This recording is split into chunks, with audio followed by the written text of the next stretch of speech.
M മണിയുടെ കുടുംബത്തിലുള്ളവർ പോലും ഇക്കുറി കൈപ്പത്തിക്ക് വോട്ട് ചെയ്തു. കൈപ്പത്തി എന്ന് കേൾക്കുമ്പോൾ അറപ്പാകുന്നുവെന്ന CPM മുതിർന്ന നേതാവ് എം മണിയുടെ പരാമർശത്തിന് മറുപടിയുമായി ഇടുക്കിയിലെ UDF സ്ഥാനാർത്ഥി റോയി കെ പൗലോസ് കൈപ്പത്തി ചിഹ്നത്തെ അവഹേളിച്ചത് ശരിയായില്ലെന്നും ഒരു മുതിർന്ന നേതാവിൽ നിന്നും ഉണ്ടാകാൻ പാടില്ലാത്ത പെരുമാറ്റമാണ് എം മണിയുടേതെന്നും റോയി പറഞ്ഞു. ഇത്തരം പ്രസ്താവനകളാണ് LDF ഇക്കുറി അദ്ദേഹത്തിന് സീറ്റ് നിഷേധിക്കാൻ കാരണം. BJPയെ സഹായിക്കാൻ മാത്രമേ ഇത്തരം പ്രസ്താവന ഉപകരിക്കൂ എന്ന് അദ്ദേഹം ഓർമ്മിക്കണം.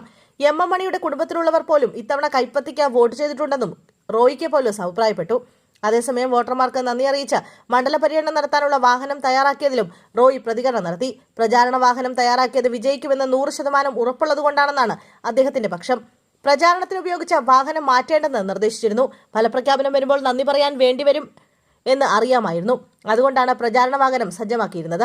വോട്ടർമാർക്ക് നന്ദി അറിയിച്ച മണ്ഡല പര്യടനം നടത്താനുള്ള വാഹനം കോട്ടയം ഈരാറ്റുപേട്ടയിലാണ് ഇപ്പോഴുള്ളത്. കേരളത്തിൽ 100-ൽ കൂടുതൽ സീറ്റ് നേടി LDF അധികാരത്തിൽ വരുമെന്നാണ് എം മണി നേരത്തെ പറഞ്ഞത്. ഇടുക്കിയിൽ 4 സീറ്റും നിലനിർത്തുമെന്നും പറഞ്ഞ എം മണി തൊടുപുഴയിൽ LDF ജയിച്ചാൽ അത്ഭുതപ്പെടാനില്ലെന്നാണ് പറഞ്ഞത്. PJ ജോസഫ് മാറിയത് ഗുണമാകും. അപ്പനൊന്നും ചെയ്യാത്തടുത്ത് മകനെ നിർത്തി എന്നൊരു പ്രശ്നവും UDF നേരിടുന്നുണ്ട്. ഉടുമ്പുചോലയിൽ ഭൂരിപക്ഷം കുറഞ്ഞാലും ജയം ഉറപ്പാണ്. ഇടുക്കിയിൽ കൈപ്പത്തിയിൽ UDF മത്സരിച്ചതുകൊണ്ട് ജയിക്കണമെന്നില്ല. കൈപ്പത്തി ഉണ്ടാക്കി ആണല്ലോ ഇപ്പം രാജ്യം BJPയുടെ കയ്യിലെത്തിച്ചത്. കൈപ്പത്തി എന്ന് കേൾക്കുമ്പോൾ അറപ്പാകുന്നുവെന്നും എം മണി പറഞ്ഞു.